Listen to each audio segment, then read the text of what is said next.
여러분 안녕하십니까? 천상철입니다.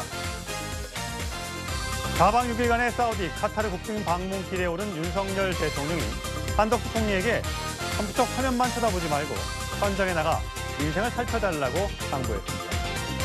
어제 자녀 학폭 은폐 의혹으로 사임한 김승희 전 의전 비서관에 대해 민주당은 전치 구주 폭행이 사랑의 메인가라며 대통령의 입장을 요구했습니다. 저는 잠시 후에 돌아와 이 소식부터 전하겠습니다.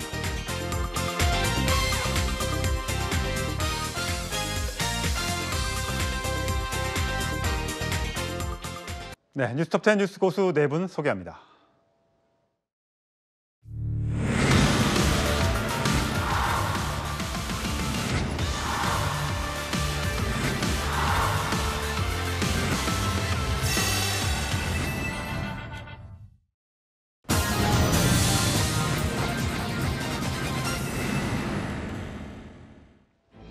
네, 윤석열 대통령이 오늘부터 4박 6일간 사우디아라비아와 카타르 순방길에 올랐습니다.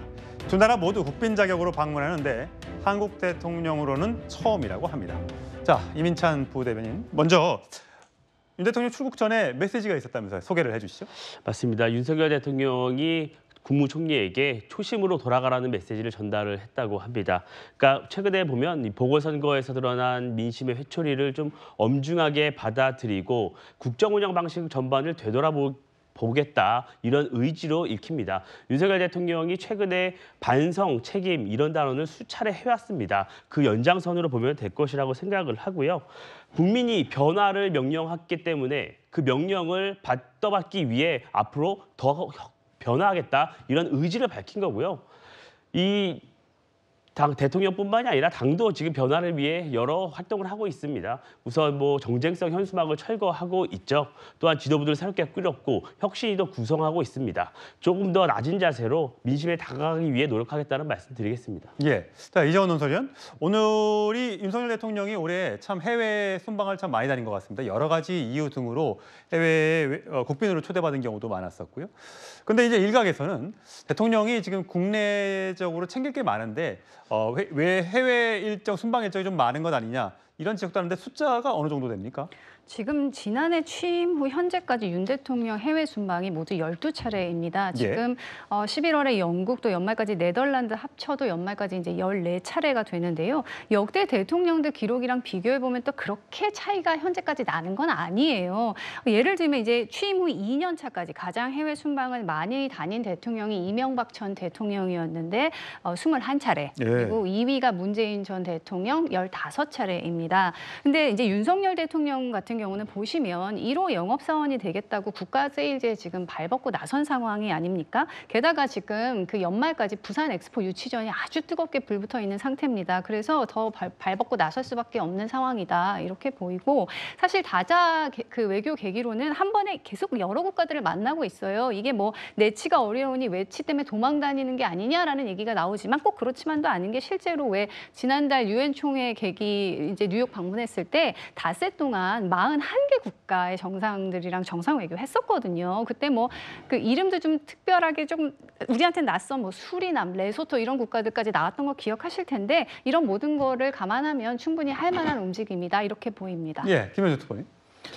예, 근데 이제 지금 에너지를 확보하고 경제 외교를 표방하면서 지금 갔는데 시기적으로 좀 대단히 우려스러운 측면이 있죠. 이번 방문 같은 경우에는. 왜냐하면 지난 16일 날 UAE 대통령 방한도 중동 사태가 악화돼서 취소됐잖아요. 그럼에도 불구하고 이번에는 사우디랑 카타르에서 국빈 방문으로 좀 강력히 요청을 해서 이제 갈 수밖에 없었다 이렇게 대통령실에서 설명을 하고 있는데, 지금 우리가 방문하는 곳이 사우디가 팔레스타인을 지지 선언했잖아요. 예. 그리고 이제 카타르 같은 경우는 무장단체인 하마스를 지지 선언을 하고 있는 그런 상황이고, 또 우리가 가치 동맹을 맺고 있는 미국은 이스라엘에 대해서 지지를 그렇죠. 하고 있고 18조에 달하는 군비까지 지금 지원하겠다 이런 발표까지 지금 하고 있는 이런 상황이라서 우리 정부가 갖고 있는 그런 가치 동맹과 충돌할 여지가 좀 있어 보이거든요. 그래서 지난번에도 한번 UAE 방문했다가 말실수를 하셨잖아요. UAE의 적은 이란이라고. 그래서 주적 논란 때문에 이란과의 외교 문제들이 비화되고 있었는데, 이번 순방은 어쨌든 그쪽에 요청해서 갔고 또 국빈이 요청이기 때문에 사우디와 카타르의 의도가 분명히 있을 겁니다. 그래서 가서 이번에는 정말 그전처럼 말실수하지 말고 신중하게 정말 우리 국익에 도움되는 그런 성과들을 내기를 좀 바라고요. 그리고 이제 또 하나는 지금 이제 김건희 여사랑 같이 이제 동행해서 이제 방문길에 다시 올랐는데 예. 사실 지난주에 이 방송에서 우리가 이제 다뤘던 주제 중에 하나가 그 7월 한 달 중에 휴일을 빼고는 거의 매일을 그 김건희 여사가 민생 행보를 했다. 예, 단독 일정을 소화했다. 예, 그러면서 그 이후로 윤석열 대통령이 외교 순방으로 민생을 챙길 시간이 없기 때문에 그걸 보완하기 위해서 이렇게 했다라고 했는데 그런 논리라면 지금 특히나 좀 전에 말했던 거 시기적으로도 그런 좀 우려 지점이 있을 때 좀 같이 가는 것들은 어떻게 좀 해석해야 될지 그 지점은 좀 한번 비판의 점이 있는 것 같습니다. 예, 김건희 여사는 좀 남아서 민생을 챙겼으면 더 좋지 않았겠느냐? 뭐 이런 의견이셨네요. 제가 보기에 그 대통령은요 국가의 제1호 영업 사원입니다. 우리나라처럼 이게 소규모 개방 경제에서는 해외로 수출이나 이게 제일 중요한 거예요. 예. 지금 이게 제2의 중동 붐이 일어나고 있습니다. 우리 사우디 네옴시티라든지 엄청난 사업이 이루어지고 있는 거예요. 그래서 이제 경제사들이 거의 뭐 사우디 130명, 카타르에 59명 동행하고 있잖아요.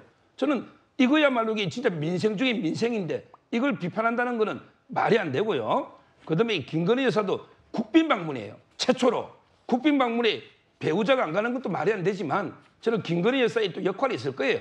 여러 가지 문화 외교라든지 한류라든지 따라서 이제 그 야당이 이런까지 비판하는 거는 문제가 있다고 봅니다. 예. 자, 윤 대통령 나가면서 아까 좀 전에 말씀드렸다지만 한덕수 총리에게 민생을 좀 잘 살펴봐라. 책상에만 앉아 있지 말고 현장에 좀 나가달라 이러면서 여러 가지 좀 달라진 모습을 보선 패배 이후에 그런 모습을 보이고 있는데 말에서도 그런 부분이 드러나고 있습니다. 함께 보시겠습니다. 제일 중요한 게 이념입니다. 국가를 어떻게 끌고 나갈 것인지에 대해서 우리가 확고한 그런 방향을 잡아야 된다고 생각합니다. 뭐 협치하는데 새가 날아가는 방향은 딱 정해져 있어야 왼쪽 날개, 오른쪽 날개가 힘을 합쳐가지고 보수와 진보, 좌파, 우파 이렇게 힘을 합쳐갖고 성장과 분배를 통해가지고 발전해 나가는 것이지 뒤로 가겠다 그러면은 그거 안 됩니다. 우리 국민통합위원회의 이 활동과 정책 제언들은 저한테도 많은 어떤 통찰을 줬다고 저는 확신합니다. 다만 그것이 얼마나 이 정책 집행으로 이어졌는지는 저와 또 우리 내각에서 좀 많이 돌이켜보고 반성도 좀 많이 하겠습니다. 저보고 소통이 좀 부족하다고 하는 지적하시는 분들이 많아서 저도 많이 이제 좀 반성하고 더 소통을 하려고 합니다만은. 자, 이민천 부대변인, 그동안 뭐 윤석열 대통령이 아까 이념 얘기할 때는 목소리 톤도 굉장히 높고 강렬한 어조로 얘기를 했는데 지금 최근에 있었던 발언들은 소통, 민생, 현장 이런 것들을 강조하면서 좀 톤이 좀 낮아진 듯한 목소리가 이제 들립니다. 저는 개인적으로. 근데 이제 여러 가지 또 다른 것도 있는데 일부 보도지만 국회의원들 과거에 논리로 싸워라. 자꾸만 야당 의원들한테 밀리지 말고 싸워라 적극적으로. 그래서 그런 전사투사적인 이미지가 있는 장관들을 임명했다는 얘기도 있었는데 근데 장관도 좀 낮은 자세로 좀 임해달라. 이것도 하나의 변화라고 볼 수 있는 겁니까? 그러니까 대통령이 말씀하신 그 강경한 발언을 했던 장소가 국민의힘 의원단의 연찬의 장소입니다. 그래서 국민의힘 의원들과 같은 한 식구끼리 한 자리에 서 있어 나왔던 발언이기 때문에 조금 행사의 성격도 이해할 필요가 있다 이런 말씀 드리고요. 또 장관도 낮은 자세로 임해라. 그러니까 늘 낮은 자세로 임해왔죠. 그런데 그 소통하는 방식, 화법이 조금 이제부터는 바뀌어야 할 필요가 있지 않을까 하는 그런 제언에 대통령이 공감을 했다는 겁니다. 뭐 대통령이 직접 그런 지시를 했다거나 그런 차원은 아니고요. 왜냐하면 좀 전에도 말씀드렸지만 보궐선거에서 나왔던 민심의 뜨거운 회초리 이 부분을 우리가 어느 부분이 잘못됐고 어디서부터 고쳐야지 국민들 마음속에 우리가 다가갈 수 있을까 하는 부분을 점점 성찰을 하고 있는 게 아닌가 싶습니다. 예. 자, 윤석열 대통령 어제죠. 갤럽에서 여론조사 결과가 나왔는데 이렇습니다. 긍정은 33에서 30%로 떨어졌고 부정적인 얘기는 61로 많이 올라갔습니다. 다음 장을 볼까요? 예, 서울 지역만 놓고 보자면 부정 이미지는 66%나 되고요. 긍정은 25%로 많이 떨어진 걸로 나오고 있습니다. 또 보수 이게 국민의힘의 전통적인 지지층이죠. TK 지역만 보면 TK 지역은 그래도 부정 여론보다는 긍정 여론이 많았습니다만 58에서 45로 뚝 떨어진 모습을 볼 수가 있습니다. 자, 서정욱 변호사님. 이런 민심의 변화, 급격한 변화입니다. 여기에 대해서 여당은 지금 어떻게 또 정부, 또 용산은 어떻게 해야 된다고 보십니까? 뭐 첫째는요. 국정 기조의 방향을 바꾸면 안 됩니다. 방향은 옳아요. 외교 안보든 저는 이제 건전 재정이든 큰 방향은 옳다. 이것까지 바꿔버리면요. 우왕좌왕해서 죽도 밥도 안 되는 거예요. 예. 오히려 이제 저는 디테일, 큰 방향이 옳더라도 이걸 이렇게 집행하는 과정에 얼마나 국민하고 소통하고 또 이게 그 의견을 수렴하는 예를 들어 의대 정원도 봐요. 이게 큰 방향 옳아요. 근데 예를 들어 의사들하고도 소통하면서 먼저 고칠 게 있는지 이런 게 필요하거든요. 예. 이게 저는 낮은 자세로 경청하면서 소통하는 이런 게 디테일은 바뀌게 되지만 큰 방향의 국정 기조가 바뀌어서는 안 된다. 이런 생각이 들고 제가 여론조사를 보니요. 보수, 중도, 진보가 있잖아요. 예. 주로 보수층에서 많이 빠졌어요. 이게 중요합니다. 대구에서 13% 빠졌어요. 왜 그럴까요? 바로 이게 국민의힘에 대한 실망이죠. 예. 국민의힘이 제대로 대통령실의 큰 정책을 제대로 뒷받침을 못 해주고 제대로 대야 투쟁도 못하고 지금 이게 무기력하게 김기현 대표 체제 가고 있잖아요. 여기에 대한 이게 실망. 오히려 진보층에서 빠진 게 아니고 보수층에서 많이 빠졌다는 거. 이걸 명심해서 이 말을 아까처럼 국민의힘에 대한 준엄한 비판이다. 저는 이렇게 보기 때문에 이 점을 당도 저는 깨달아야 된다 봐요. 예. 자, 이준석 국민의힘 전 대표죠. SNS에 이렇게 글을 올렸습니다. 특히 서울 수도권 민심이 급격하게 식고 있는 것에 대해서 이렇게 얘기했습니다. 얼마 전까지 간신배들이 서울 이기고 경기도는 살짝 찐다고 위기론 이야기하던 사람들 이렇게 이해하더니 좀 마음이 좀 그렇다. 네. 그러면서 이준석 한 명 자르는 것으로 안 돼. 대책 없으면 내려놓아라. 이렇게 얘기했습니다. 자, 김현정 특보님. 이준석 대표가 만약에 공천을 받지 못한다면 TK 출마 설도 물론 있습니다만 자, 이 발언에 대해서 어떻게 들으셨어요? 지금 사실은 이준석 전 대표가 그 태도나 발언이나 이런 것에 대해서 좀 자극적으로 쓰는 그런 것들은 좀 비판의 지점이 있지만 그동안에 이준석 대표가 해왔던 발언들을 보면은 다 근거 없이 하는 내용들이 아닙니다. 지난번에 18% 차이로 패배할 것이다라는 것도 강서구청장 보궐선거. 예, 사실은 저 국민의힘의 내부 여론조사 결과 그렇게 나왔다고 하거든요. 그런 거 보고 한 것 같고 또 2주 뒤에 지지율 폭락할 것이라고 얘기했잖아요. 그것도 지금 많은 보수 언론이나 여권 내부에서도 아직도 비판의 목소리들이 계속 나오고 있는 그런 것들을 가지고 지금 얘기했다라고 저는 보고 이번 강서구청 그 보궐선거 패배를 분석해 보면요. 그 여당의 가장 강세 지역이었던 마곡지구에서도 완전히 16% 차이로 졌잖아요. 그러니까 2030과 중도뿐만 아니라 중산층까지도 등을 돌린 거예요. 이런 민심에 대해서 뼈저리게 받아들여야 되는데 지금 윤석열 대통령과 여당에서 하는 말만 들으면 정말 민심 위반에 대해서 모든 것들을 다 할 것처럼 얘기하고 있지만 실질적으로 거기 따르는 조치들을 보면 과연 그게 진정성이 있는지에 대해서는 의구심이 드는 지점이 있어요. 그건 첫 번째로는 그 당 지도부가 그대로 있고 임명진만 사퇴하고 이기 체제를 출범시킨 그 점도 있고 또 민생과 소통을 강조하지만 소통도 여당과의 소통만을 지금 얘기하고 있는 것이지 야당과 국민과의 소통의 얘기는 좀 없고요. 민생 같은 경우도 민생의 행보가 현장에 찾아가서 퍼포먼스 한다고 해결되는 게 아니지 않습니까? 민생을 해결하기 위해서는 그에 따른 정책과 예산이 뒷받침돼줘야 되는데 지금 현재 윤석열 정부에서 제출한 정부의 예산안을 보면 R&D 예산 삭감하고 그 사회적 약자에 대한 예산 삭감하고 이런 것들에 대한 지역 화폐 삭감하고 이런 것들에 대한 비판도 오히려 나오고 있는 것 그런 것들이 실질적으로 바뀌었을 때 진정성이 국민들한테 받아들여질 것이다 이 말씀드립니다. 예. 자, 이런 상황에서 이제 앞서 윤 대통령이 해외 순방길에 올랐다는 말씀 드렸지만 이 순방 징크스라고 하죠. 꼭 해외 순방을 앞두고 또 돌아와서 항상 일이 터지는데 김승희 대통령 의전 비서관이 이 자녀의 학교 폭력 의혹으로 어제 결국 사의를 했고 그걸 대해서 용산 대통령실에서 그를 수용을 했습니다. 자, 이 의혹을 처음 제기한 사람 목소리 들어보시죠. 경기도 모 초등학교 여학생 화장실 학교 폭력 사건입니다. 3학년 여학생이 2학년 후배 여학생을 화장실로 데리고 가서 리코더, 주먹 등으로 머리와 얼굴, 눈팔 등을 때려 전치 구두 상해를 입힌 폭행 사건입니다. 이 학폭 사건의 가해자의 아버지는 대통령실 김승희 의전 비서관입니다. 오늘 자녀의 학폭 의혹이 제기된 의전 비서관은 부모로서 깊은 책임감을 느낀다면서 국정에 부담을 주지 않기 위해 사표를 제출했고 즉각 수리됐습니다.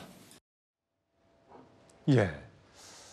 초등학교 3학년생 딸이 그 1년 후배를 때려서 전치 구주의 상해를 입혔다라는 충격적인 내용이 야당 의원의 입에서 나왔습니다.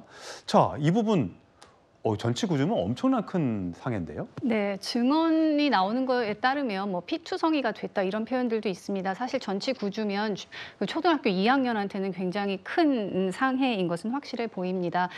지금 이제 그 김승희 비서관이 부모로서 책임감을 느낀다 이러면서 아주 속전속결로 사표까지 내버렸기 때문에 의혹이 아니라 대부분 사실인 것으로 보입니다만 구체적인 정황은 뭐 알 수가 없습니다. 이제 다만 과정에서 이 문제를 해결해 나가는 과정에서 여러 가지 문제가 제기가 됐던 것인데 예를 들면 그러니까 문제가 이제 그 상황이 벌어지고 나서 2달이 지나서야 학폭위가 열렸다는 거 그리고 전혀 사과가 없는 상태에서 이제 피해자 측이 전학을 요구했는데도 열흘의 출석 정지에 그쳤다는 거 그리고 이제 학급을 교체시켰는데 사실 2학년 3학년이면 학년 자체가 다르기 때문에 학급 교체는 큰 의미가 없다는 거죠. 그리고 또 이제 그 김승희 전 비서관의 아내가 처분한 그 날에 카카오톡 프로필 사진에 그 남편과 윤 대통령 같이 있는 사진을 이렇게 올리면서 어떤 권력을 이렇게 좀 앞세워서 압박하려는 모양새를 보인 것들 이런 여러 가지 것들이 다 이제 문제가 되는 거죠. 그래서 근데 사실 이 학교 폭력 문제는 굉장히 민감한 겁니다. 정순신 변호사라든지 이동관 위원장 때마다 얼마나 시끄러웠습니까? 그러니까 이제 정부가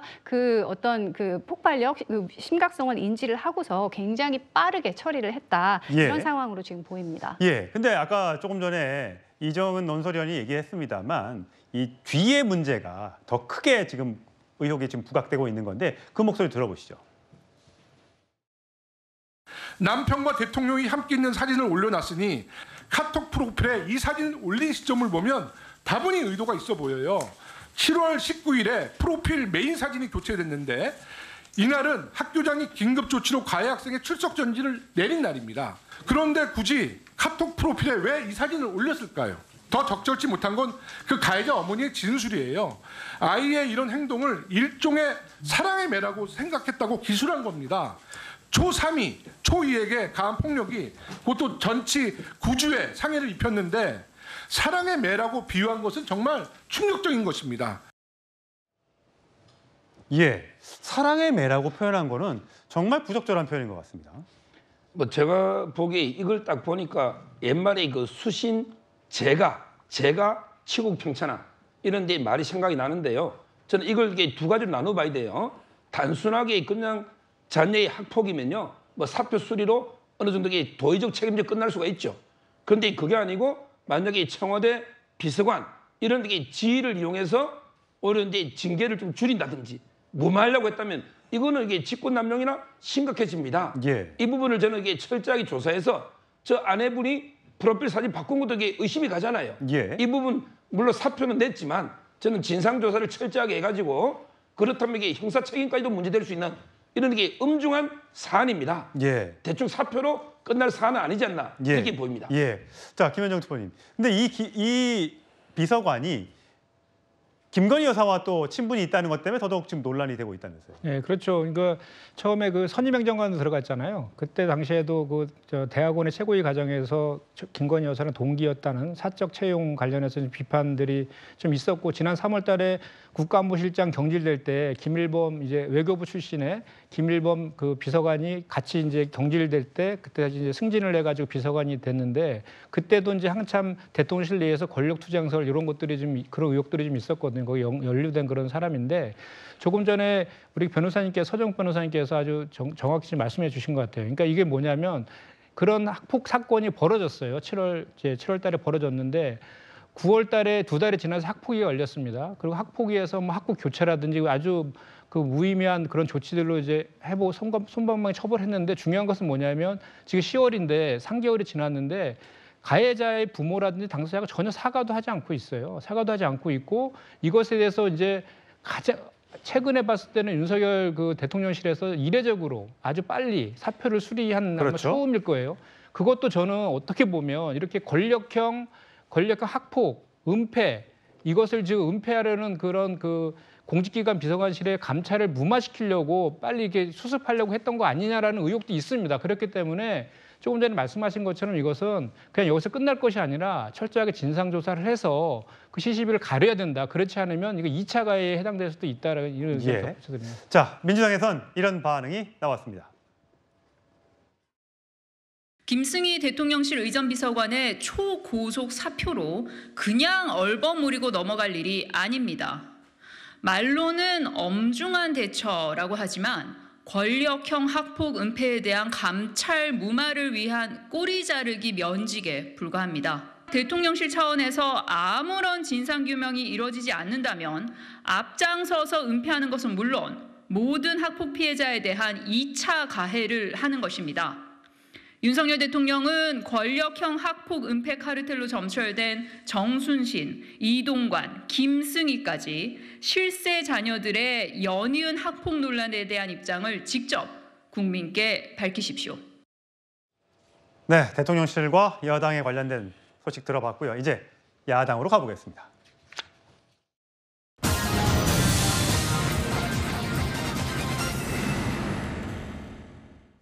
네, 이재명 대표가 어제 대장동 3차 공판에 출석했죠. 지난 17일 두 번째 대장동 재판에 이어 출석한 건데 어제는 재판기를 짚지 않고 나왔습니다. 그 장면부터 보고 오시겠습니다. 진교사 사건 추가 기소했는데 어떻게 생각하시나요? 오늘 재판에서도 직접 의견 밝히실 계획인가요? 재판 출석 잦아질 텐데 당무에 지장 없을까요? 다음 주 당무 복귀 앞두고 계신데 소감 어떠신가요? 이번 주에만 두 번째 재판 출석인데 당무 지장 실감하십니까? 관련된 재판 경합 여부에 대한 입장 어떠신가요? 네, 이재명 대표가 어제 공판에서는 30분 넘도록 직접 변론에 나서는 모습을 보였는데 자, 왜 누룽지 긁듯이 긁어서 이익해소 못했냐? 그러니 배임이라는 것 이러면서 검찰 주장은 공산주의와 같다라고 하고 지난 17일 날 2차 공판 때 얘기였습니다. 자, 이번엔 34분, 거의 30분 넘게 직접 변론하는 게 물론 변호사니까요. 자, 대장동 민간사업자와 유착, 지난 대선 때 이 돈을 써야 했던 것 아닌가? 내가 대통령 된 다음에 노후 자금으로 주기로 했다고 말을 바꿨다. 이게 상식적으로 말이 되냐? 이렇게 직접 변론해 왔습니다. 서 변호사님. 자, 요 발언에 대해서 좀 설명을 해주세요. 이 발언은요, 저는 이게 두 가지 점에서 말이 안 되는 게요. 첫째는 이제 그 김용 본인도 이게 첫건 인정했죠. 김용 부원장이 8억여 원을 전라도의 조직 관리를 위해서 남욱 변호사나 대장동 일당한테 받은 걸로 재판 중에 있고 구형이 12년이 나왔어요. 예. 12년. 그러니까 이제 그 결과는 봐야 되지만 선고는 그게 이미 대선 경선과 관련해서 이미 쓴 돈이 있어요. 첫째. 그다음에 두 번째, 정진상 실장이 천화동인 1호에 428억을 받은 걸로 지금 기소대가 재판 중에 있죠. 예. 근데 돈을 금액이 왜 그때 대선 때 못 뺐냐? 바로 그때 대선 직전에 대장동 게이트가 터 있잖아요. 게이트가 터 있는데 어떻게 428억을 빼냅니까? 이 게이트가 안 터 있으면 빼내고 대선에 썼겠죠. 저는 이미 정진상 실장이나 김용, 그걸 이재명 측이라고 하잖아요. 거기에 428억이 저수지처럼 키핑이 돼 있잖아요. 한번 보십시오. 1호부터 예. 7호까지. 다른 데는 자기 돈이니까 전부에 돈 다 뺐었죠. 2호, 3호 돈 다 뺐었잖아요. 근데 1호에 428억은 왜 저수지에 그대로 남아있습니까? 이거는 이재명 측 돈이니까 남아있는 거예요. 따라서는 이미 받은 거는 분명한데 게이트 때문에 많이는 못 뺐었고 그다음에 김용 부원장이 이미 8억여 원 받았기 때문에 저 말은 전혀 안 맞다. 예, 검찰이 그렇게 의심하고 이제 기소를 한 상태고 이민찬 부대변인 보시기엔 그동안 얼마 전이죠. 정진상 실장과 한번 재판 과정에 한번 알아보겠다고 해서 재판장의 허락을 받아서 한번 알아봤지 않습니까?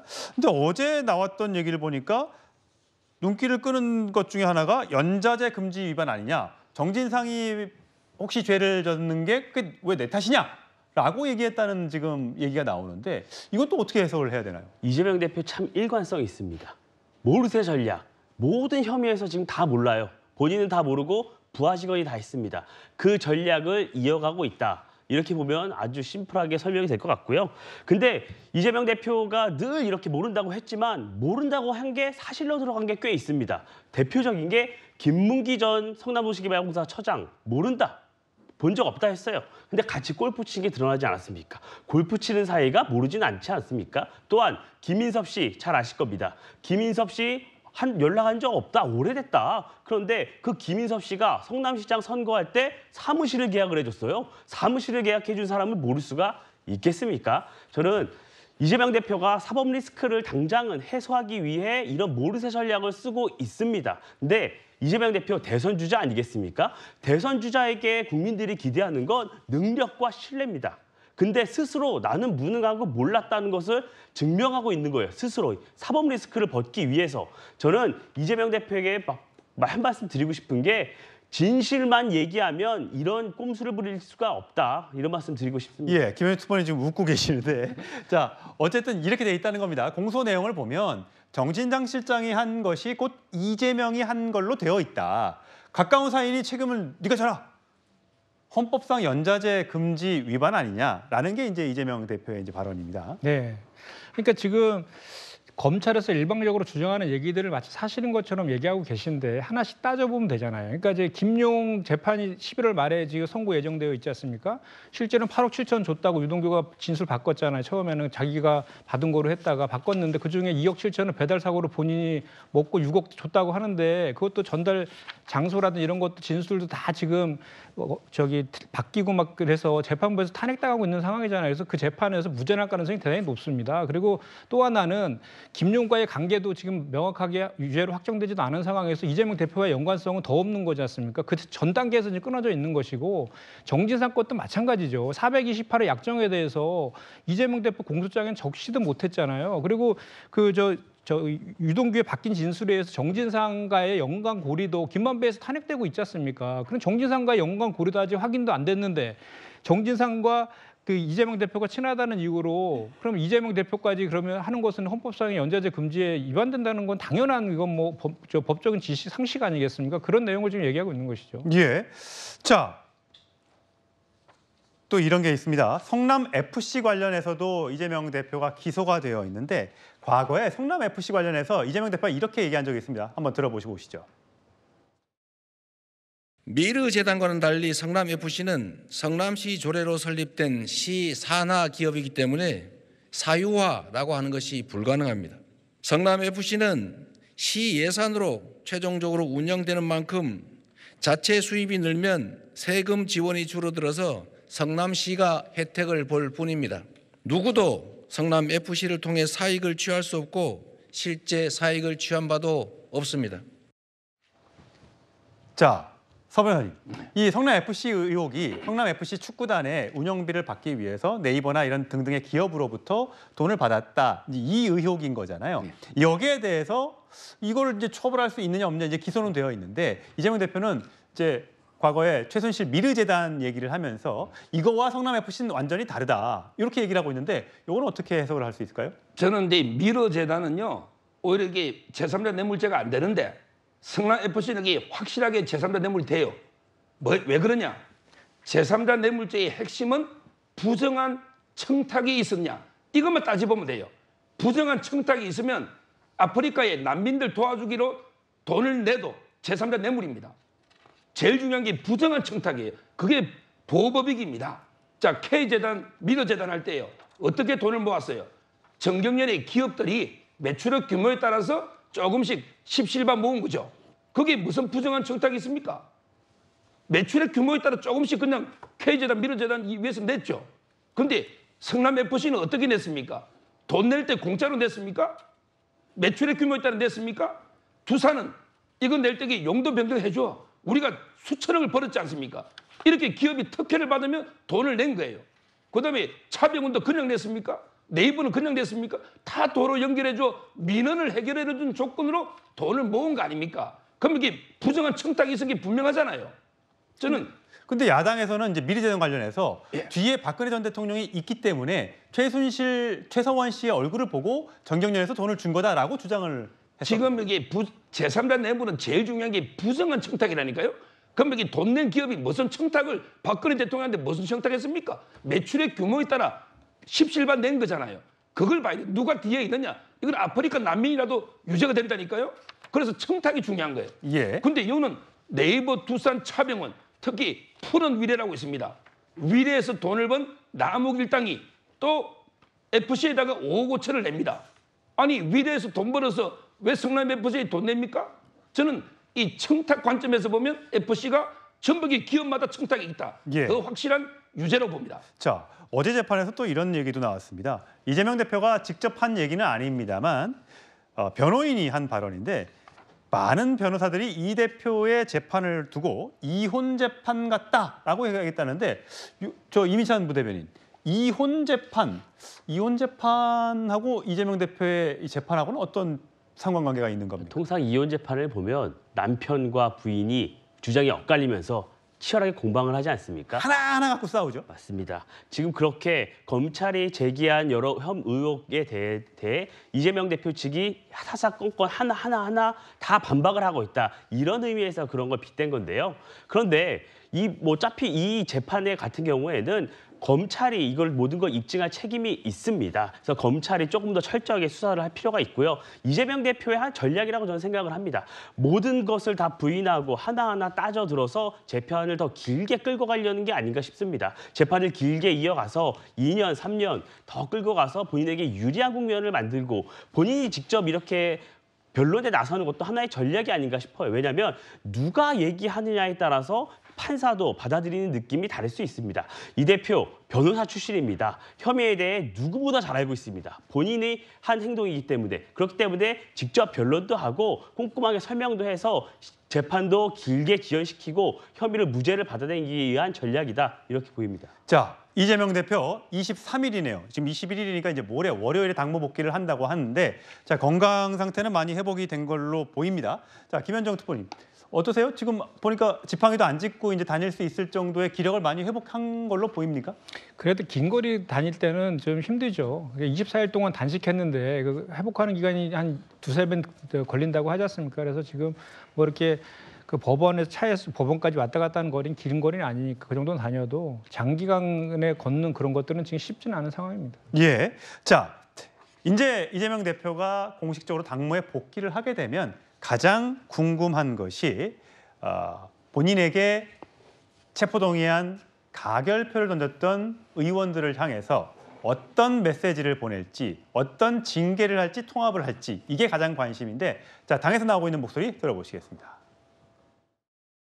검찰의 구속영장 청구는 부당한 정치 탄압으로 규정을 하고 가결 투표는 명백한 해당 행위라고 이미 천명을 했습니다. 해당 행위에 대해서는 그에 상응하는 조치가 반드시 저는 있어야 된다고 생각합니다. 이재명 대표의 구속을 열망했던 민주당 가결파 의원들도 참여하고 속죄해야 통렬한 반성과 사과를 요구합니다. 반드시 외상값은 계산해야 할 것입니다. 통합을 기치에 내걸고 윤석열 정부 폭정을 맞가 나가는 길에 앞장서게 될 것이고요. 그럼에도 불구하고 해당 행위가 계속 진행되는 부분들이 없지 않아 있습니다. 그런 절차에 따라서 진행돼 나갈 것이다라고 보면 되겠습니다.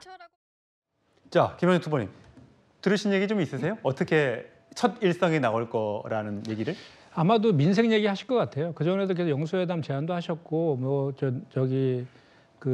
여야정 민생 회담도 여러 차례 제안한 바가 있지 않습니까? 그래서 지금 현재는 보궐선거 패배 이후에 윤석열 대통령도 그렇고 여당도 그렇고 민생 우선의 정책으로 바꾸겠다라고 하고 있으니까 지금이 딱 그 민생 경쟁하기에 여야 간에 하기에 딱 좋은 그 상황이다라고 보고 그런 민생과 관련된 행보들을 현장 행보뿐만 아니라 정책이나 이번 이제 예산안 관련해서도 그 민생 예산 관련된 것들을 많이 이제 확보하는 그런 쪽으로 이제 하실 거라고 좀 보고요.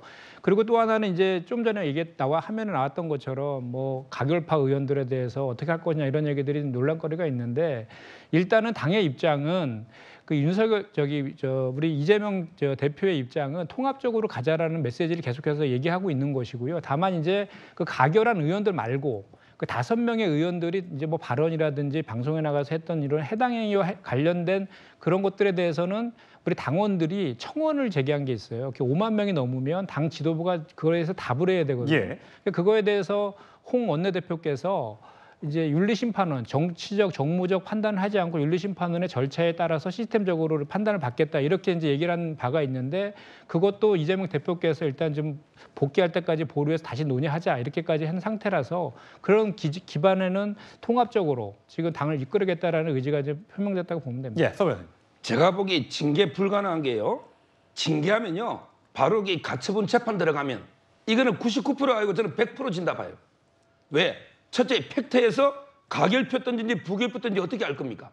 입증이 어렵죠. 두 번째, 가결표 던졌다 한들 당론도 아닌데 이게 징계 사유가 됩니까? 이거는 제가 판사라도 100%게 가처분 재판하면 지기 때문에 저는 징계는 못하고 그런데 이재명 대표가 통합행보할 분이 아니라고 봐요. 그럼 이게 어떻게 저 의원들을 어떻게 하느냐? 제가 볼 때는 이게 공천심사 과정에 불이익을 주는 거죠. 이번에 혁신위에서 현역 의원들 많이 감점했잖아요. 예. 수박 한 개당 10%씩 감점 주는 거예요. 수박이 3개면 30% 감점, 수박 2개면 20% 감점. 이렇게 저는 수박 당도를 측정해서 공천에서 현역 의원들 감점을 줘서 정리한다. 이렇게 보복할 것 같아요. 예. 자, 대표적인 비명계 의원 중에 한 명이죠. 윤영찬 의원에 대한 이 친명계 지지자들의 굉장한 반발이 많은데 윤 의원 여기에 대해서 굉장히 불안해하고 또 반발을 하고 있습니다. 그 목소리 들어보시죠. 징계 얘기가 나오는 것 자체가 말이 안 되는 얘기거든요. 국회의원이 각자에게 부여되는 헌법적 권한이 있는데 내년 총선에서 어떻게든 저를 떨어뜨리고 강력한 경쟁자를 이제 거기에 집어넣겠다라는 정책 의도가 있다고 보여지고요. 너무 맹랑한 얘기를 가지고 징계 요청을 했더라고요. 제가 뭐 무슨 저 대장동 저기를 제보했다. 전혀 터무니없는 얘기입니다. 아, 윤영찬 의원 말은 이민찬 부대님 보시기에는 대장동 의혹 제기한 것이 이게 성남의 지역구를 둔 윤영찬 의원의 작품이다. 그래서 이재명 대표를 공공에 빠뜨린 게 당신이지. 이렇게 지금 친명계 지지자들이 좌표를 찍었다 그 얘기군요. 근거가 없죠. 근거가 없고 가결파, 소위 비명의 대표 주자잖아요. 윤영찬 의원은. 그러다 보니까 더욱더 맹렬하게 비판을 한 거죠. 지역 여론을 악화시키기 위해. 근데 그 이면에는 지금 윤영찬 의원 지역구에는 이재명 대표 측근 원외 인사가 가서 활동을 하고 있습니다. 그렇기 때문에 소위 개딸이라는 강성 지지층들이 나서서 경선을 대비하기 위해서 미리미리 밑작업을 하고 있다. 이렇게 보는 게 맞을 것 같고요. 그만큼 저는 이 현수막 내용을 보고 깜짝 놀랐습니다. 등에 칼을 꽂았다. 이 대표를 구속시키라고 한다. 이거는 같은 당 내에서 있을 수 없는 일이죠. 저는 개딸들도 이제 이성을 찾아야 한다고 생각을 합니다. 예. 자, 민주당 소식 여기까지 짚어보고요. 다음은 전현직 법무부 장관 이야기로 이어가 보도록 하겠습니다.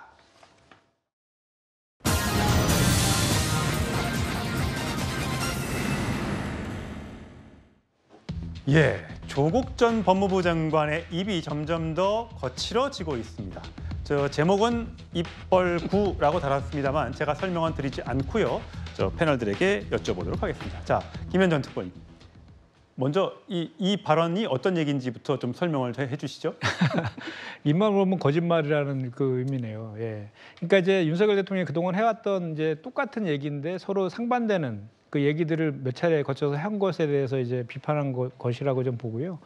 두 분은 정말 그 악연이 있지 않습니까? 그러니까 저 조국 전 장관이 이제 민정실장, 민정수석하고 법무부 장관 시절에 이제 사법개혁, 검찰개혁이 방점을 둔 사법개혁에 대해서 강하게 추동하는 과정에서 세게 부딪혔고 그 과정에서 정말 온 가족이 멸문지화를 당하는 그 수사와 지금 수사를 받았고 또 기소가 돼서 지금 재판 중에 있는 그런 상황인데 그런 상황 속에서 조국 전 장관은 이제 그 본인이 이제는 재판이 어느 정도 진행 중에도 있고 또 윤석열 대통령에 대해서 할 말은 하겠다라고 이렇게 작심을 한 것 같아요. 그래서 지금 북구 선택을 통해서 본인이 하고 싶은 얘기들 그리고 윤석열 대통령의 비판의 지점들에 대해서 하나하나 지금 얘기하고 있는 그런 상황이다 이렇게 보시면 될 것 같습니다. 이정원 의원님 보니까 윤통 이런 풍선껌 뭐 이런 발언도 했었고요. 네.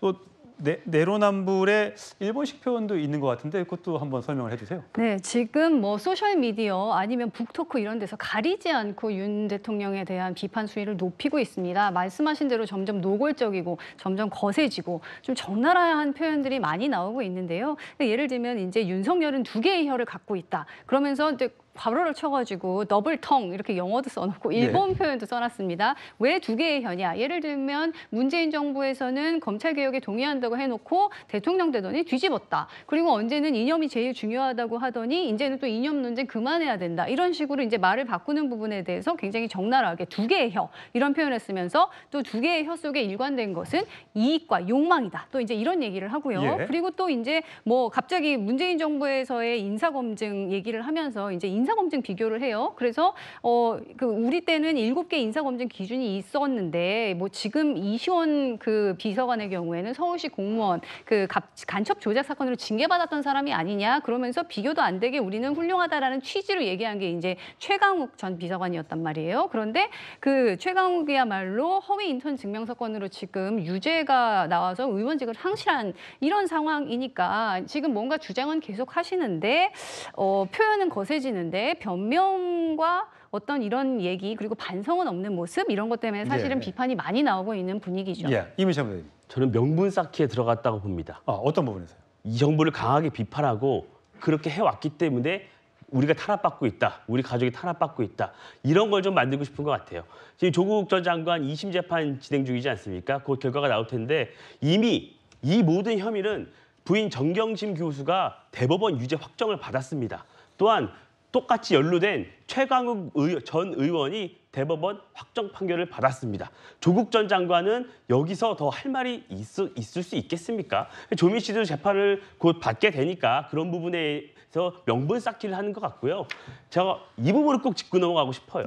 7대 인사검증을 그렇게 자랑스럽게 외치지 않습니까? 7대 인사검증 문재인 정부 중간에 폐기했습니다. 결국 잘못했다고 시인했고요. 저는 이렇게 과거 자신들이 했던 것 또한 국민들의 지탄을 받아서 그 정책을 접어놓고선도 이후에 반성도 없고 본인이 범죄 혐의를 받고 있으면서도 정의, 법치를 외치는 면구스럽다는 말씀드립니다. 자, 과연 이 명분 쌓기는 혹시 조국 전 장관이 이번 총선에 출마하려고 하는 것일까요? 자, 방송에서 이런 발언들이 나왔었죠. 들어보시죠. 제가 사회적으로 명예회복을 해야 된다는 생각은 하고 있고요. 그걸 어떻게 해야 될 것인가 하는 고민이 있습니다. 출마라는 방법이 있죠. 저희가 개인과 저희 가족의 명예를 회복해야 한다는 측면이 있겠죠. 뭐 그걸 없다 그러면 이제 뭐 거짓말입니다. 반성과 성찰에 기초해서 그러면 이 폭주를 어떻게 막아야 할 것인가에 대해서도 많이 고민을 하고 있다. 이런 점만 말씀드리겠습니다. 내년 4월에 선거가 있어요.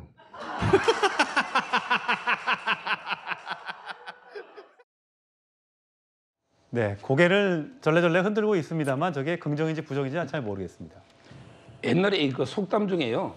겁먹은 개가 요란하게 짖는다. 이런 게 속담이 있잖아요.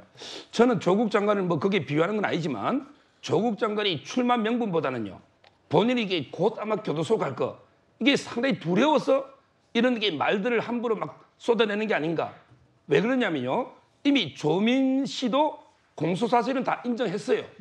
다만 이제 이게 검찰이 공소권을 남용한 게 아닌가 이렇게 주장하고 있는데 사실을 인정하잖아요.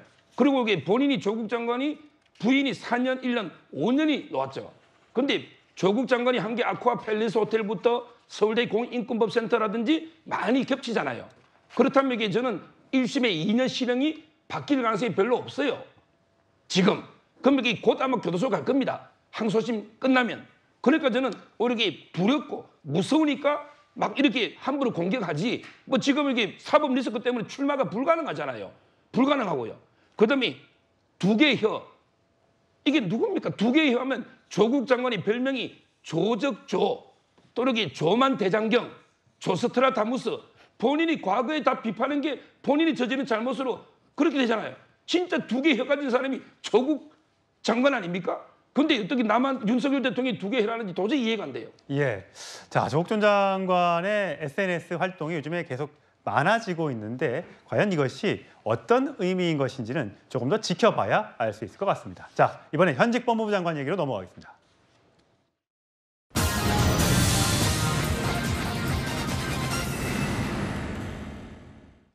네, 요즘에 한동훈 법무부 장관이 가는 곳마다 인파가 많이 몰리면서 굉장히 화제가 되고 있었죠. 예, 그 모습 일단 먼저 보고 오시겠습니다.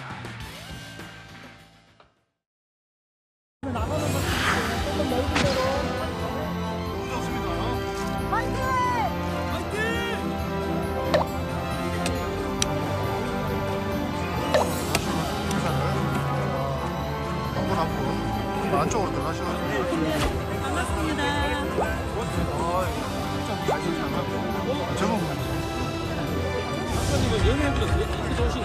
장관님 화이팅!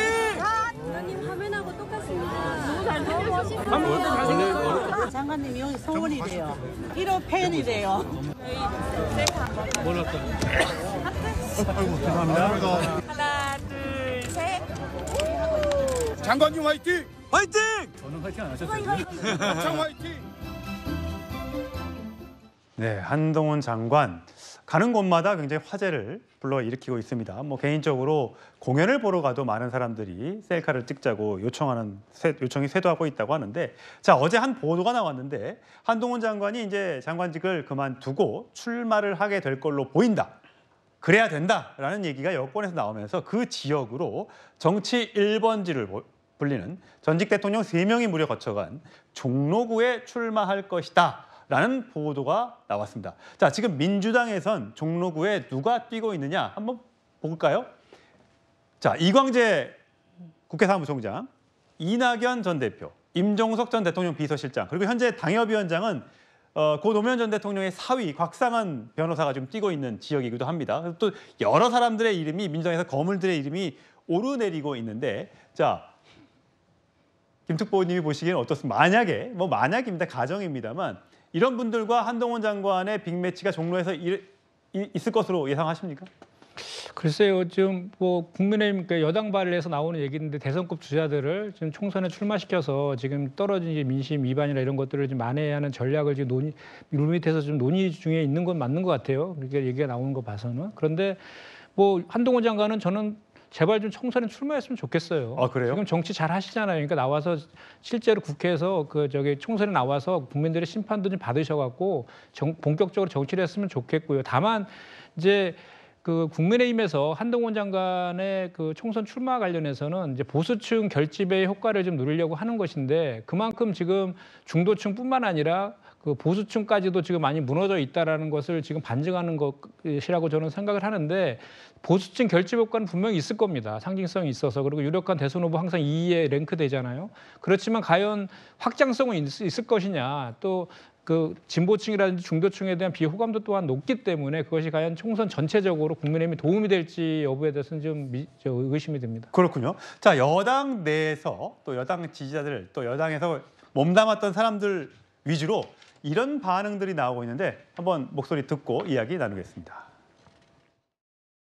한동훈 장관 같은 경우는 지도자로서의 부각으로 올라올 것 같으면 정치적인 용맹을 가져야 돼. 내년도 저희 총선에서 참 어디 가서 출마를 해가지고서 자기의 생각을 갖다가 관철할 수 있는 그런 능력을 보여줘야 되잖아요. 한동훈 장관이 무조건 이번 총선에 뛰어들어야 된다는 생각입니다. 다소 뭐 공격받을 지점이 있다 하더라도 지금 국민의힘의 일반적인 의원에 비하면은 천사 같은 존재입니다. 제가 봤을 때는 스타성이나 아니면 엘리트성, 아니면은 한동훈 장관의 어떤 매너나 이런 것들, 군계 일학입니다.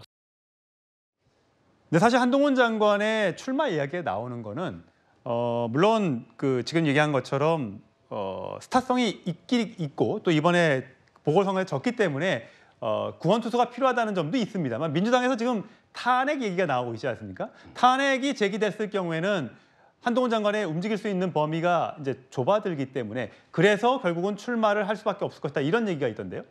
제가 보기에 뭐 탄핵을 겁낼 필요는 없고요. 탄핵을 못할 겁니다. 탄핵하면 이게 정말 나라가 뒤집어지는 거예요. 아무 사유도 없이 탄핵을 해서 출마를 막겠다? 그러면 이게 국민들이 그 납득하겠습니까? 그리고 이게 탄핵해도요. 옛날에 그 황운하 모델이 있어요. 황운하 그분들에게 사표 수리가 안 됐거든, 기소돼서요. 근데 출마해버렸어요. 근데 당선되는 게 유효하다. 이런 게 선례도 있고요. 저는 다음 총선은 무조건 이게 이재명과 한동훈의 싸움으로 간다 봐요. 그게 현실입니다. 보수 진보의 가장 강력한 팬덤과 지지층을 갖고 있는 거예요. 뭐 여론조사 설명할 필요도 없어요. 이재명과 한동훈의 싸움이다. 이재명 대표와 윤석열 대통령이 아니고 한동훈 장관입니까? 그렇죠. 윤석열 대통령은 이제 뭐 대통령으로서 민생이나 하는 거고 결국에 미래 권력을 가지고 싸우거든요. 미래 권력은 이재명 대 한동훈이가 보수 진보의 1등을 달리고 있는 이게 현실입니다. 저는 이렇게 될 거고요. 그런데 뭐 종로는 충분히 검토해 볼 만하죠. 왜? 대권 주자들이 다 거쳐갔으니까. 그리고 이게 가장 보수 진보가 공정하게 한번 싸워볼 수 있는 이게 종로입니다. 이 정도까지는 저는 뭐 검토 중일 거고. 근데 이제 뭐 이준석 대표처럼 구로 뭐 어디 뭐 검천 이거는 말이 안 되는 거예요. 그러니까 험지로는 가지 않을 것이다. 그러면 이게 전체 선거를 책임지게 되기 때문에 너무 험지에 가서 희생할 필요는 없고 저는 중간지대 정도에서 상징성 있는 여기서 이게 지휘하면서 전체 선거를 책임지는 이런 구도로 갈 것 같아요. 자, 이민찬 부대변인도 젊은 정치인이니까 어떠세요? 저렇게 한 사람한테 어떤 그 여러 가지 그 관심들이 집중되는 것 선거에 도움이 될 것 같습니까? 아니면 또 다른 사람들은 조금 마음이 나한테는 관심을 안 두지 이런 생각이 드세요? 우선 그만큼 한동훈 장관이 국민들에게 많은 사랑받고 있는 거죠. 아직 당에서는 공식적으로 공천이나 이런 논의가 시작되지 않았음에도 불구하고 많은 국민들이 한동훈 장관의 출마를 요구하고 있다는 것, 그만큼 새로운 인물, 강한 주자를 원하고 있는 게 사실입니다. 저는 다시 첨언드리면 탄핵 말씀을 좀 있었는데 저 민주당이 탄핵할 것 같아요. 왜냐하면 탄핵 움직임을 보여서 소초에서 표결을 하기 전에 한동훈 장관이 사퇴를 시키거나 아니면 진짜 표결해서 직무를 정지시키고 싶은 거예요. 민주당 10전 10패했잖아요. 한동훈 장관과 맞붙어갖고. 어떻게든 한동훈 장관이 총선에서 역할을 하는 거를 막고 싶기 때문에 그런 움직임을 보일 것이다. 저는 이렇게 보고요. 짧게 말씀드리면 한동훈 장관이 출마하기 위해서는 두 가지 키워드가 있어야 됩니다. 결단과 책임입니다. 결단. 대통령의 결단이 필요합니다. 왜냐하면 내각의 일원이기 때문에 대통령이 재가를 해야지만 출마를 할 수 있는 거기 때문에 우선 대통령이 어떤 결단을 할지를 지켜봐야 하고요. 두 번째 키워드는 책임입니다. 윤석열 정부의 일원으로 그동안 법무부 장관으로 일을 해왔습니다. 그렇다면 윤석열 정부가 성공하기 위해서는 총선에서 반드시 승리해야 합니다. 그럼 그 책임지는 자세라면 당연히 험지에 나가서 총선을 이끌 것이라고 저는 생각합니다. 예, 정치권 소식에서 정리하고요. 다음 소식은 긴박하게 전개되고 있는 이스라엘과 하마스 관련 내용입니다.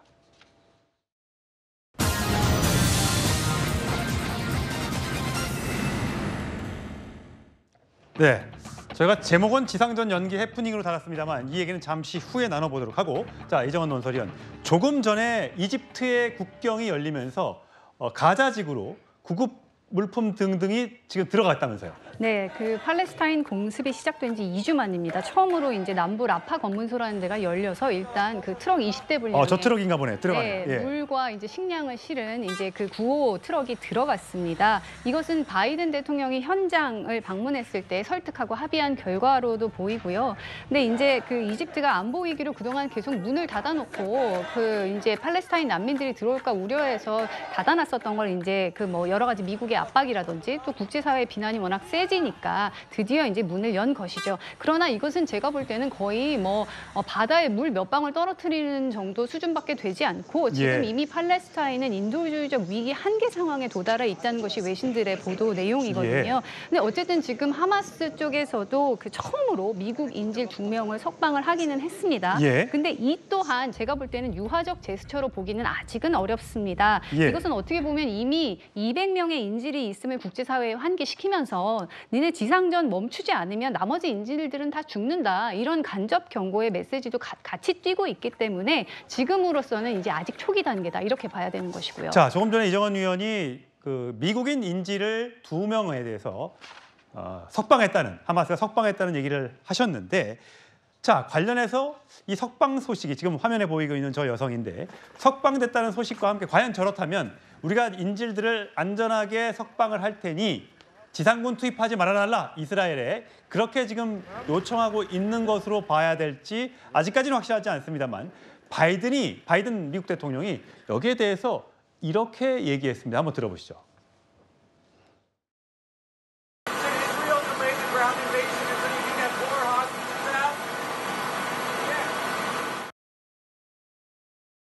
자, 에어포스 원에 올라가면서 지상군 투입 안 하는 거냐 했더니 아니요, 안 한다. 예스라고 했단 말이죠. 근데 저게 사실이 아니에요? 일단 백악관이 이후에 어떻게 수습을 했는지를 보셔야 되는데 이제 백악관이 이제 부랴부랴 대답을 뭘로 내놨냐면 기자들이 잘못 들었다. 그게 아니고 전용기에 오르다가 엔진 소리가 너무 시끄러워서 바이든 대통령이 질문이 뭔지 제대로 이해를 못했다. 그래서 인질들이 더 풀려나야 된다고 보느냐에 예스를 한 것이다. 이렇게 얘기를 한 거예요. 그래서 결과적으로 지금 미국의 입장이 그래서 이스라엘 보고 지상전 감행하라는 거야 말라는 거야. 이제 이게 제일 궁금한 부분이 아니겠습니까? 근데 이게 미국으로서는 지금 딜레마 상황이에요. 인질도 있고 또 더 이상의 인명 희생은 좀 안 된다는 지금 이제 그런 이스라엘을 막상 마냥 편들기도 미국으로서는 굉장히 어려운 상황이거든요. 무엇보다 지금 하마스가 공습으로 죽인 사람들보다 이스라엘이 팔레스타인에 떨어뜨려서 희생시킨 인명 피해가 2배 이상으로 지금 늘어난 상황이란 말이에요. 그런데 또 이스라엘은 워낙 강경하고 또 하마스를 완전히 이참에 괴멸시키겠다는 의도를 숨기지 않고 있는데 그럼 미국으로서는 내년 대선 앞두고 지금 유대인의 어떤 지원이라든지 표도 되게 중요하단 말이에요. 금전적인 지원이겠죠. 그럼요. 그리고 무엇보다 지금 여기서 이제 지상전 안 들어간다고 해버리면 지금 중동에 엄청 시끄럽게 하고 있는 그 테러 단체들의 그 준동할 빌미도 줄 수 있다는 점에서 한마디로 완전히 지금 딜레마 상황인 것이죠. 그런데다가 이제 바이든 대통령은 앞서서 이제 대만 침공했을 때 지원할 것이냐 여부를 놓고 그때도 말이 오락가락 여러 번 하고 이후에 백악관이 수습하는 과정을 거쳐서 이게 결과적으로는 실언처럼 포장해서 속내를 드러내는 게 아니냐 이런 얘기도 나오고는 있습니다. 자, 이집트와 팔레스타인을 맡고 있는 장벽, 국경은 열렸습니다만 아직 이 전쟁 끝난 건 아닌 듯합니다. 자, 다음 주로 가겠습니다.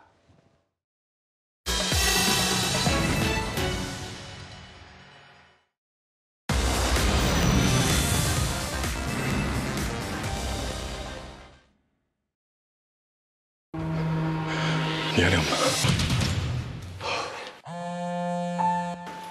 안 되는데. 야, 끊어! 다 왔는데. 누구세요? 너 신고를 하든 마음대로 해봐. 네. 배우 이성균 씨가 마약 투약 혐의로 내사를 받고 있다는 보도에 많은 팬들이 충격을 받으셨을 것 같습니다. 자, 3억 5천만 원을 뜯겼다 이렇게 소속사를 통해서 얘기를 했는데 허주현 변호사와 얘기를 나눠보도록 하겠습니다. 자, 허 변호사님, 제일 궁금한 건 마약 투약을 했느냐 안 했느냐인데 거기에 대한 입장은 정확히 나왔습니까? 그 부분에 대해서는 정확한 입장이 나오지 않았습니다. 좀 더 구체적으로 말씀드리면 사실관계를 확인 중이라는 소속사의 공식 입장이 있었고요. 결국에는 투약 여부에 대해서는 긍정도 부정도 하지 않은 상황이죠. 그런데 이 공식 입장문에서 더 주목할 만한 점은 그 부분에 대해서는 긍정도 부정도 하지 않은 상황이면서 이 관련자에 대해서 얘기를 했는데요. 관련자가 이 이성균 배우를 공갈 협박했다. 그런데 그 공갈 협박한 사유에 대해서는 또 나오지 않았고요. 오히려 본인이 피해자이기 때문에 협박을 당해서 3억 원 가량을 건네줬다는 보도가 나왔습니다만 일단 대리인 측에 따르면 건네주지는 않았다는 얘기까지도 나오고 있어요. 어쨌든 본인은 그 마약 관련한 인물에게서 공갈 협박을 받은 피해자다라는 얘기까지 입장문에서 나온 상황입니다. 근데 가장 궁금한 건 아니 3억이라는 거금을 본인이 협박을 받았다고 해서 그냥 줬다? 그렇다면 혹시나 만에 하나입니다. 본인은 투약하지 않았고 또는 투약 여부를 몰랐는데 누군가 이성균 배우가 다니는 곳에 마약을 놓거나 또는 마시는 음료에 마약을 타서 이성균 배우가 모르고 마셨고 그거를 빌미로 협박을 받았다 이렇게 해석을 해야 되는 겁니까? 지금 여러 가지 그런 추측, 방금 말씀하신 것 같은 추측도 나오고 있고 또 일각에서는 혹시 본인이 예단하기는 어렵습니다만 추측으로 마약을 했기 때문에 그 부분에 약점을 잡혀서 이렇게 공갈 협박을 당한 것이 아니냐라는 여러 가지 추측들이 나오고 있는데요. 물론 아직까지 수사 개시가 되지 않은 상황이기 때문에 다시 한번 예단하기 어렵다고 말씀드리는 것을 전제로 하고 우리가 합리적으로 추론을 해보면요. 이분은 배우예요. 이미지가 굉장히 중요한데 본인이 만약에 마약 투약한 사실이 정말로 없고 이게 정말로 그냥 아무런 터무니없는 의심이라고 하면 그 부분에 대해서 먼저 부인을 하고 오히려 공갈 협박을 당한 피해자들하고 얘기를 하는 게 합리적으로 순서에 맞아 보이는 부분이 보통은 보도자료에 안 했다, 근데 협박을 당했다 이렇게 얘기하거나 아니면 했다면 죄송하다, 반성하다 이렇게 나와야 될 텐데 이 둘 다 아니어서 헷갈리는 거죠. 그것은 일단 우리가 실제로 했는지 안 했는지에 대해서 일단 수사 개시가 되지 않은 상황이기 때문에 이성균 씨 측에서도 어떤 혐의로 지금 본인이 피해자가 됐는지 아직까지 모르고 있는 상황일 수도 있습니다. 다만 그냥 우리가 합리적으로 추론을 해본다면 내사 단계에서도 본인이 여러 가지 뭐 영화 촬영도 걸려있고 광고도 지금 걸려있는 상황에서 의심을 피하고자 한다면 본인이 적극적으로 뭐 모발이라든가 소변 샘플 같은 것들을 이미 제출해서 의심을 벗을 수도 있는 부분인데 그런 적극적인 어떤 얘기를 했다는 것에 대해서는 아직까지 나오지 않고 있고 이 부분 사실관계는 확인 중인데 오히려 피해자다라고 얘기를 하고 있기 때문에 이 부분에 대해서 공갈 협박의 원인이 마약 투약이 아닌 것에 대한 아닌가 하는 의심을 키워가고 있는 상황입니다. 제가 지금 새로 나온 내용을 밑에 자막으로 보여드리고 있는데 마약 유통 유흥업소 종업원의 송금 내역, 송금을 한 3억 원을 송금한 내역이 발견이 됐고요. 또 종업원과 10차례 넘게 통화했다는 기록이 지금 있는 걸 이것을 보고 아마 경찰이 내사를 하고 있는 것 같아요. 그렇습니다. 이게 보통의 이제 일반적인 마약 수사는 보통 투약자를 잡아서 타고 올라가서 공급책을 확인하는 식으로 수사가 많이 진행이 되는데요. 지금 이 사건 같은 경우에는 인천경찰청에서 인천항을 통해서 종류는 알 수 없지만 마약이 밀수되고 있다는 정황을 첩보를 입수를 하고 그 공급책을 잡아서 수사를 하는 과정에 이것이 강남의 유흥업소로 넘어갔다는 것을 확인을 했고 그 유흥업소 종사자들을 확인하는 과정에서 이성균 씨와 연결고리가 발견이 돼서 지금 이성균 씨가 피해자자 신분이 된 것이거든요. 그래서 공갈 협박의 원인이라든가 이 유흥업소 종업원과의 어떤 연결고리라든가 관계 그리고 지금 8명 정도가 같이 유흥업소와 주거지에서 마약을 투약했다는 의심을 받고 있는 상황이고 일부는 또 입건이 된 상황이기 때문에 이성균 씨에 대한 수사 개시가 굉장히 높은 상황이다 이런 얘기입니다. 뭐 다음 주에 소환 일정을 좀 경찰과 조율하고 있다고 하는데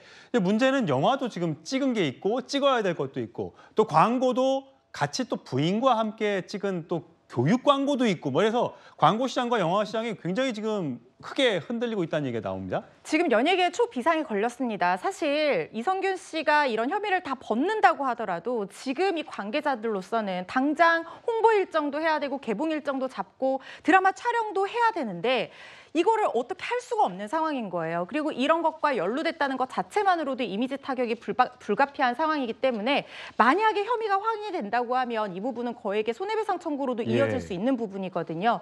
그래서 지금 여러 가지로 피해 규모라든가 아니면 사건이 점점 더 커질 것 같다는 생각이 듭니다. 부부가 같이 연예인이다 보니까 광고도 많이 같이 찍고 아이들도 나오는 광고도 찍고 그랬었는데 굉장히 이런 부분에 이미지 타격이 불가피해 보입니다. 다음 주는 국제 화재 소식입니다.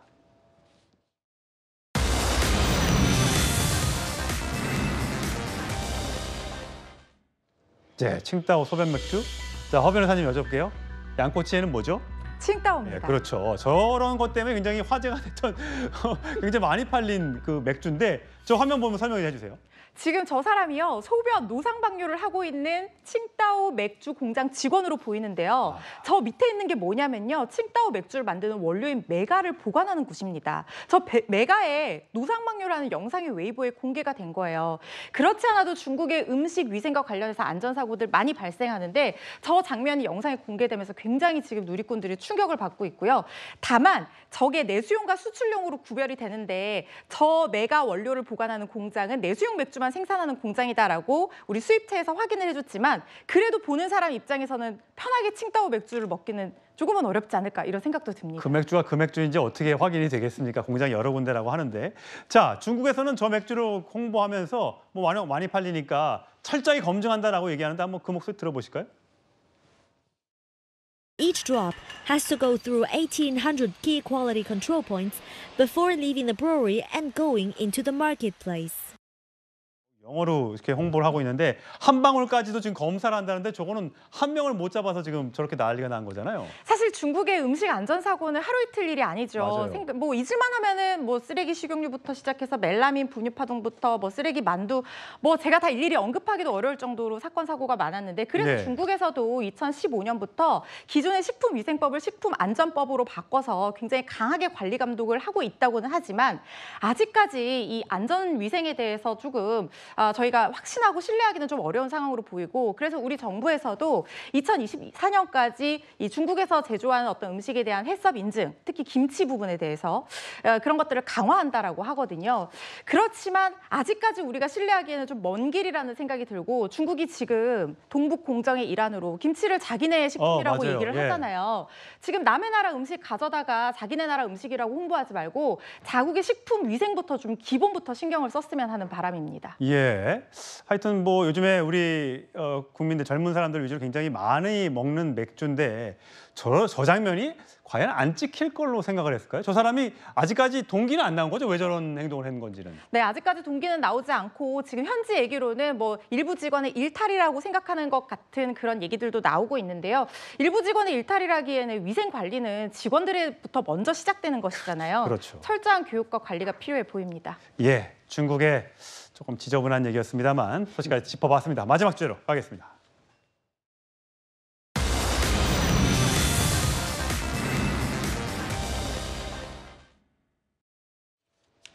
예, 부산 돌려차기 사건 가해자가 대법원에서 징역 20년형을 확정받았습니다.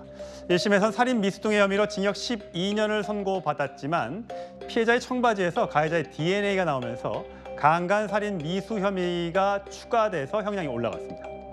중형이 예상되니까 가해자가 구치소에서 법원에다가 반성문, 탄원서 이런 걸 내면서 선처를 요청했습니다. 왜 진짜 반성을 했을까요? 이 가해자 재소자 동료들한테 6대밖에 안 찼는데 그럼 난 12년 받았으니까 발 한 대에 2년씩이냐? 이럴 줄 알았으면 처음에 그냥 확 죽여버릴 걸 그랬다. 이렇게 동료들한테 얘기를 했다죠.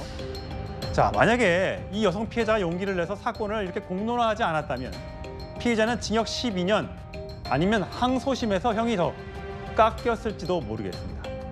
자백하면 감형, 공탁하면 감형, 심신미약 감형, 사회봉사 감형, 변호사 잘 쓰면 마약사범도 구속 안 되고 저렇게 물벼락만 맞고 그냥 잘만 빠져나오죠. 법이 이리 물러터져야 되겠습니까? 범죄와 아무 관련 없는 반성, 인정, 가난한 불우 환경이 도대체 이 재판과 무슨 소용이 있습니까? 피해자가 용서하지 않겠다는데 왜 판사가 맘대로 용서를 하겠다고 하는 겁니까? 가해자는 20년형을 살아도 50세면 출소합니다. 피해자의 신상 정보와 집 주소까지 줄줄 외우고 있다고 하니 이 피해 여성 얼마나 두렵고 무서울까요? 인과응보, 사필 규정 이런 말은 법전엔 없고 맹자, 논어 이런 고전에만 있는 모양입니다. 주말 뉴스 톱10 마치겠습니다. 저는 내일 오후 5시 40분 다시 찾아오겠습니다. 고맙습니다.